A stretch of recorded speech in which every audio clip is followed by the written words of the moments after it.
Louvamos o Senhor. Louvamos o Senhor. Agora nos vamos ler a palavra. Um bom sábado para todos.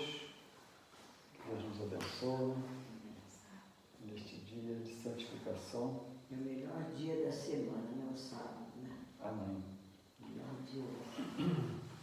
E é o dia da santificação. Para a gente se santificar. E a gente estender durante a semana o que a gente pratica no sábado, né? Nós vamos fazer uma meditação hoje no nosso papel diante do Senhor para essa última geração, para refletirmos a glória do Senhor que vai cobrir toda essa terra. Aqueles anjos de Apocalipse 14 representam nós, que somos anjos que vão proclamar a mensagem do Evangelho eterno. A mensagem do Evangelho eterno é a mensagem que Deus nos deu de salvação que está no caminho do santuário.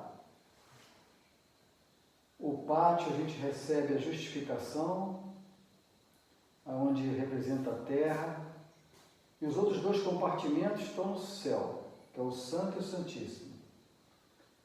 Depois que a gente é justificado, a gente entra agora na santificação, sem a qual ninguém verá o Senhor.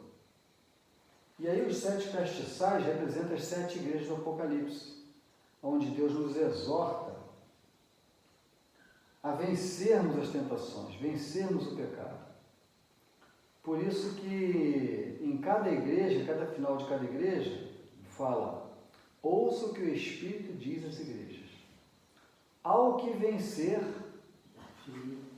ao que vencer, ao que vencer, e assim esse ao que vencer está nas 7 igrejas. Então é a exortação para nós vencermos as tentações e o pecado. E a graça do Senhor nada mais é do que o poder que Deus nos concede para vencermos as provas, as tentações e o pecado. E depois entramos no juízo, onde nosso nome irá passar em revista.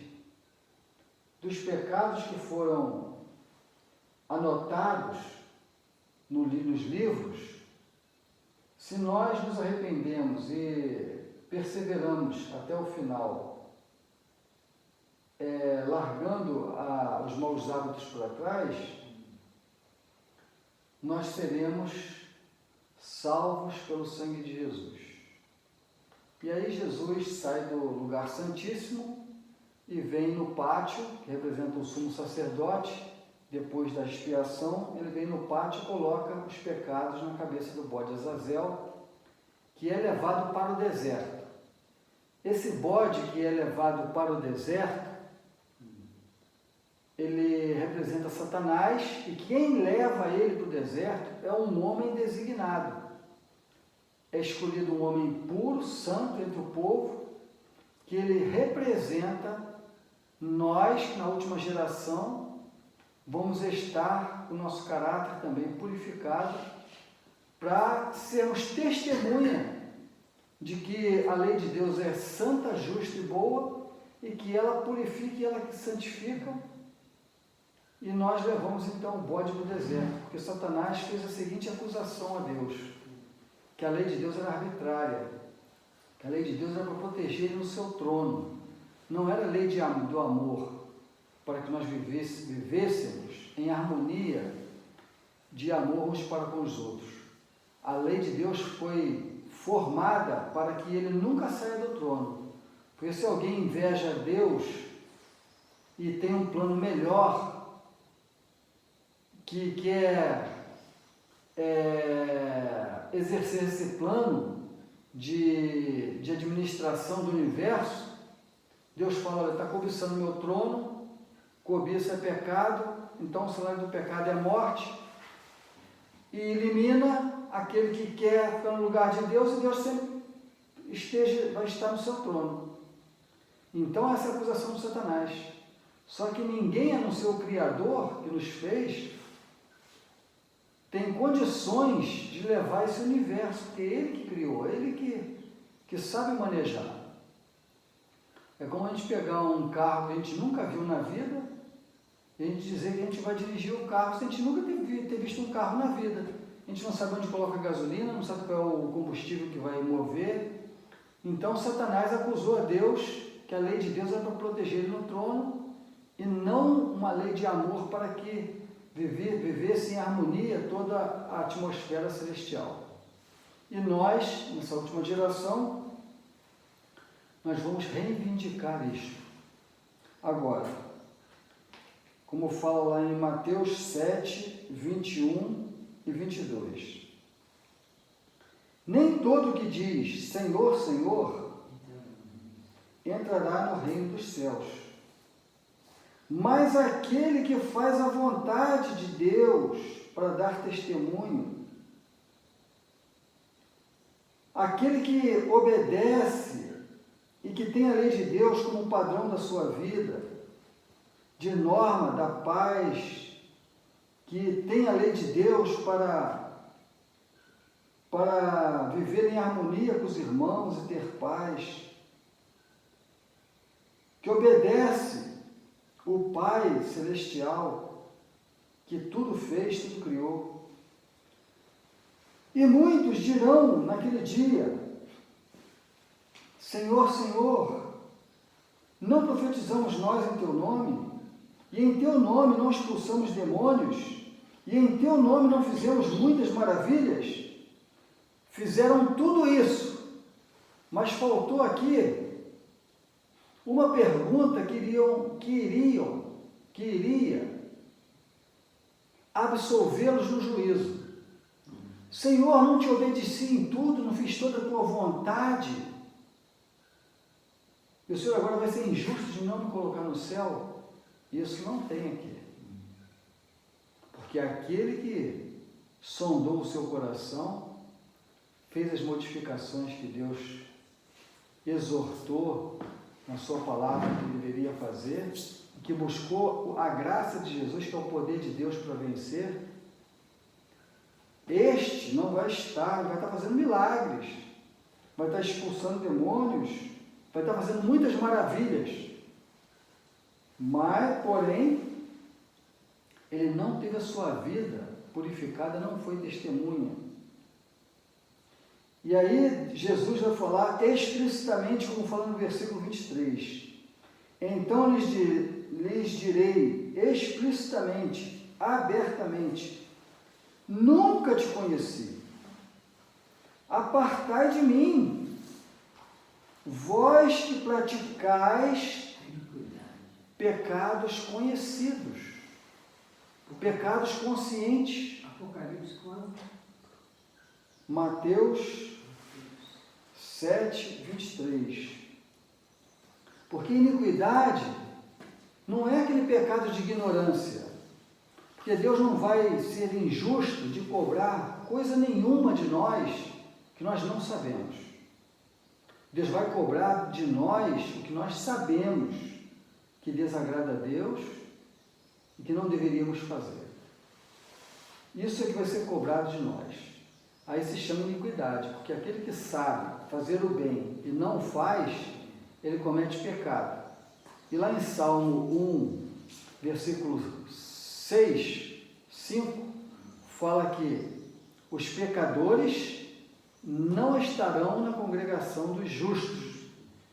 Então, para nós não sermos pecadores, temos que fazer o que o Salmo 1 nos aconselha: meditar na lei de Deus de manhã e à noite, principalmente nesse período da festa das cabanas, que é quando a gente sai da nossa zona de conforto, a gente vem para a montanha para a gente se purificar e desenvolvermos o caráter do Senhor, como fala lá em Isaías 33:16, como fala também em Miqueias 4, de 1 a 4, Isaías 2, versículo 2, devemos ir para as montanhas para nós nos refugiarmos das maldades que estão predominando nas cidades.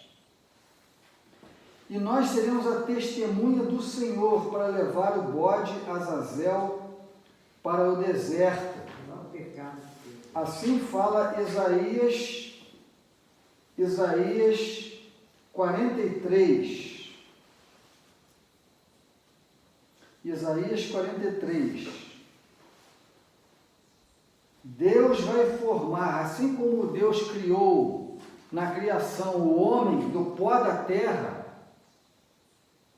e formou o homem do pó da terra, a sua imagem e a sua semelhança do pó da terra, Deus também vai formar nos homens pecadores pessoas com seu caráter, pessoas que têm a sua imagem e a sua semelhança.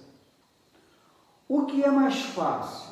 Eu vou perguntar para vocês. O que é mais fácil? Pegar um barro e fazer desse barro uma pessoa que vai pensar, vai raciocinar, inteligente, que não sabe nada, vou ter que ensinar tudo para ele. Ou eu pegar uma pessoa que já tem mente, que já tem carne, que já tem sangue, e educar essa pessoa para que ele tenha a imagem e a semelhança de Deus. Muito mais fácil pegar uma pessoa que já tem mente, que já tem sangue, que já tem nervos, que já tem raciocínio, já conhece o bem e o mal. Muito mais fácil pegar esse que conhece o bem e o mal para formar o caráter, a imagem e a semelhança de Deus, do que pegar um barro agora e começar tudo de novo. Não é isso? Então, aqui em Isaías 43, verso 7, fala: e todos que são chamados pelo meu nome, são chamados para ter o caráter de Deus, os pensamentos e os sentimentos de Deus.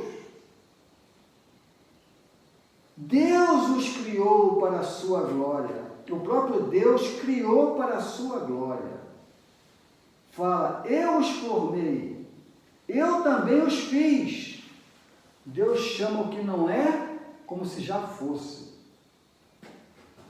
E aí mais embaixo do versículo 10 fala: vós sois as minhas testemunhas, diz o Senhor, e meu servo, a quem escolhi, para que saibais que eu criei, eu fiz de vocês, pecadores, a minha imagem e a minha semelhança. E entendais que eu sou mesmo aquele que criou do barro, fiz o homem a imagem e a minha semelhança. Agora eu estou pegando pecadores e estou fazendo, eu estou formando a minha imagem e a minha semelhança. E Satanás acusou a Deus: isso não é possível, isso não vai acontecer. Você teve alguns, teve Jó, teve Daniel, mas isso é uma casualidade. Mas Deus vai formar a última geração com toda aquele carregamento de pecado de 6.000 anos, e dessa geração final, aonde está o pecado imperando, Deus vai fazer de muitos, não poucos, que se chama 144.000, como fala lá em Apocalipse 14, Deus vai selar na testa 144.000 testemunhas que vão reivindicar o caráter de Deus, que vão ser selados por Deus, como está em Apocalipse 7, versículo 2 e 3.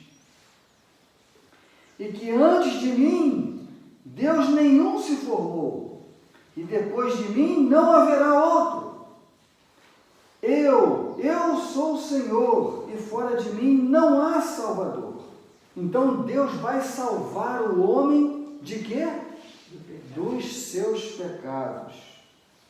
Eu anunciei, e eu salvei, e eu fiz ouvir, e Deus estranho não houve entre vós, pois vós sois as minhas testemunhas, diz o Senhor, eu sou Deus.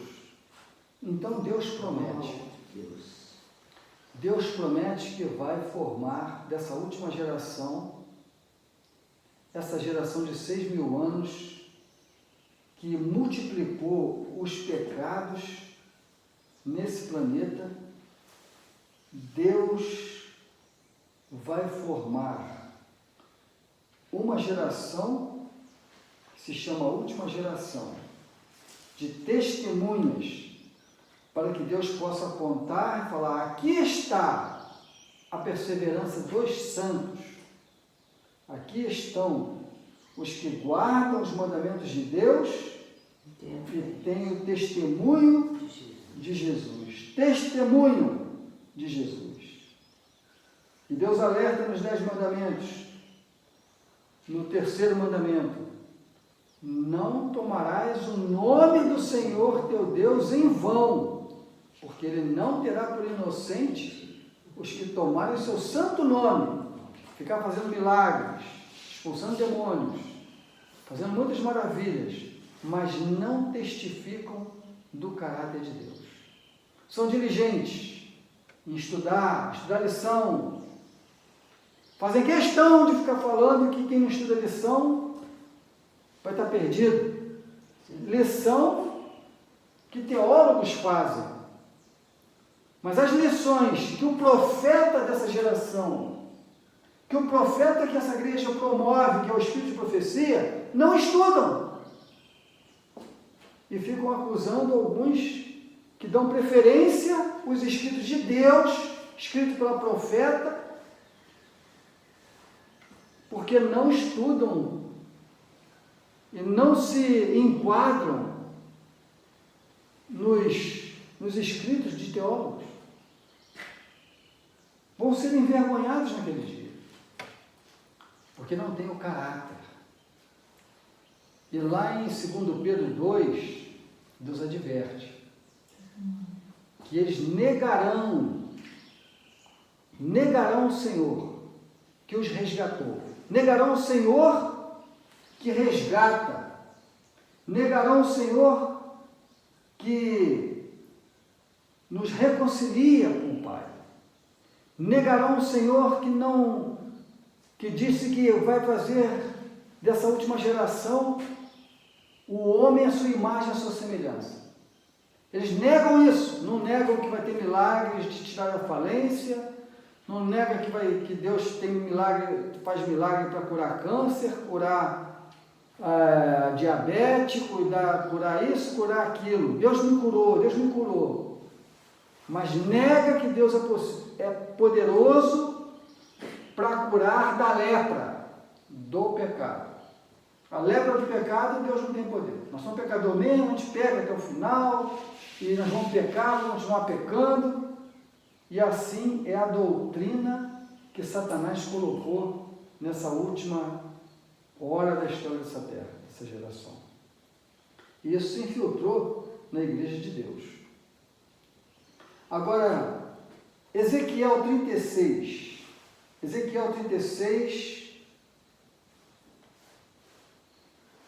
fala o seguinte: é como Isaías falou lá no capítulo 43. Ezequiel 36, 26. E aí fala o seguinte: será que Deus é poderoso para isso? Pelo menos está escrito: e dar-vos-ei um coração novo, e porei dentro de vós um espírito novo, e tirarei da vossa carne o coração de pedra, e vos darei um coração de carne. Versículo 27. E porei dentro de vós o meu espírito, derramarei a chuva serôdia, em plenitude do Espírito Santo a vocês. E fareis que andeis nos meus estatutos, e que guardeis os meus juízos, e os observeis. Versículo 31. Então vos lembrareis dos vossos maus caminhos, e dos vossos feitos que não foram bons, e tereis nojo em vós mesmos das vossas iniquidades e das vossas abominações. Será que se eu tiver nojo de alguma coisa que está azedo, que está estragado, eu tenho nojo daquilo, será que eu vou comer aquilo? Se eu tenho nojo? Se aquilo caiu em alguma imundície do chão e eu fiquei com nojo, eu vou conseguir comer aquilo? Então, aqui Deus está falando, eu sou aquele que crio, eu vou transformar o coração. E se nós acreditamos nessa promessa e temos fé que Deus é poderoso, como fala lá em Judas 24, se nós acreditamos e temos fé, verdadeira fé, que Deus chama aquilo que não é como se já fosse, nós seremos vitoriosos e estaremos vivendo eternamente com o Senhor. Judas só tem um capítulo, versículo 24. Será que Deus é poderoso para pegar de um homem pecador, fazer a sua imagem, a sua semelhança? Essa é a pergunta. Será que Deus é poderoso para fazer de um homem pecador a sua imagem e a sua semelhança? Ou ele precisa pegar do pó da terra, formar novamente o homem, fazer novos nervos, novos sistemas digestivos? Será que é mais fácil pegar do pó da terra e formar um homem? Ou pegar um homem pecador e formar ele a sua imagem e a sua semelhança? Será que Deus é poderoso para isso? Versículo 24. Ora, aquele que é poderoso para vos guardar de tropeçar. Será que se eu não estiver tropeçando, eu estou pecando? Se eu não estiver tropeçando, eu não estou pecando. E apresentar-vos irrepreensíveis, com alegria perante a sua glória. O que é ser irrepreensível? É ter mãos limpas? Ter coração puro? Ter uma vida coerente com a vontade de Deus? Será que isso é ser irrepreensível? Ser uma pessoa que não tem o que repreender? Que Deus possa nos ajudar a sermos vencedores. Não ser como aqueles que lemos no início, em Mateus 7, que Deus vai falar para nós, nunca vos conheci. Afaste de mim. Afasta-te de mim, vós que praticais iniquidade, que são pecados conhecidos, conscientes. Que Deus possa nos ajudar a vencermos as provas, as tentações, nós ajudarmos uns aos outros nesta tarefa. Que Deus possa nos ajudar. Amém? Amém. Vamos então orar ao Senhor.